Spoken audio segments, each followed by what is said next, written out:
আপনাদের সঙ্গে আমি গল্প করতে চলে আসলাম এই মনোমুগ্ধকর পরিবেশে। দেখতে পাচ্ছেন চারপাশে কত সুন্দর বাতাস। এর মধ্যে আমি একটা গল্প বলবো। গল্প বলতে আমি একটা জিনিস আপনাদেরকে, আমি যেটা বুঝেছি সেটা আপনাদেরকে তুলে ধরবো। যেমন ধরেন, আগে মাদ্রাসা শিক্ষা নিয়ে মানুষের মধ্যে একটা ভুল বোঝাবুঝি ছিল, তাদের প্রতি একটা নাচ শিক্ষা ছিল, যে তাদেরকে ঘৃণার চোখে দেখা হতো। যারা কোরআন কারীম পড়ে বা মোল্লা হয়, হুজুর হয়, তাদেরকে মানুষের একটা নাচ শিক্ষা ছিল। কিন্তু আজকাল অনেক মানুষ আছে, কিন্তু অধিকাংশ মানুষের মনে একটা ভুল আছে, তাদের প্রতি একটা আস্থা বিশ্বাস এখন ধীরে ধীরে মানুষের আসতেছে। যার উঠতেছে তো উঠতেছে, এটা আউটসাইড, কিন্তু অনেক মানুষ সেটা বিশ্বাস স্থাপন করতেছে।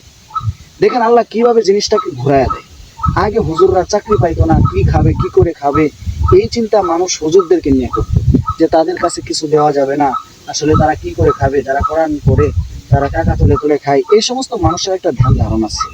আর যারা যারা অনলাইনে পড়াশোনা করে তারা হয়তো বা বড় ধরনের চাকরি পাবে, তারা বড় ধরনের কোনো অবস্থানে থাকবে, এটা মানুষের একটা ধারণা ছিল।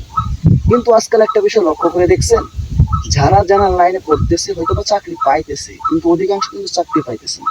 আজকাল দেখেন যারা মাদ্রাসায় পড়ুয়া সামান্য পড়েছে, তাদের কিন্তু কোনো না কোনো কর্মসংস্থানের ব্যবস্থা আছে।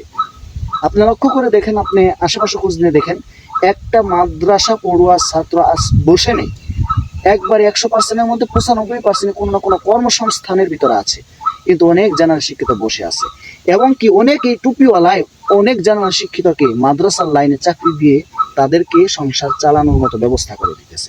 কিন্তু আজ পর্যন্ত দেখতে পারবেন না কোনো জেনারেল শিক্ষিত পড়ুয়া একটা হুজুরকে চাকরির ব্যবস্থা করে দিয়ে তার কর্মসংস্থানের ব্যবস্থা করেছে।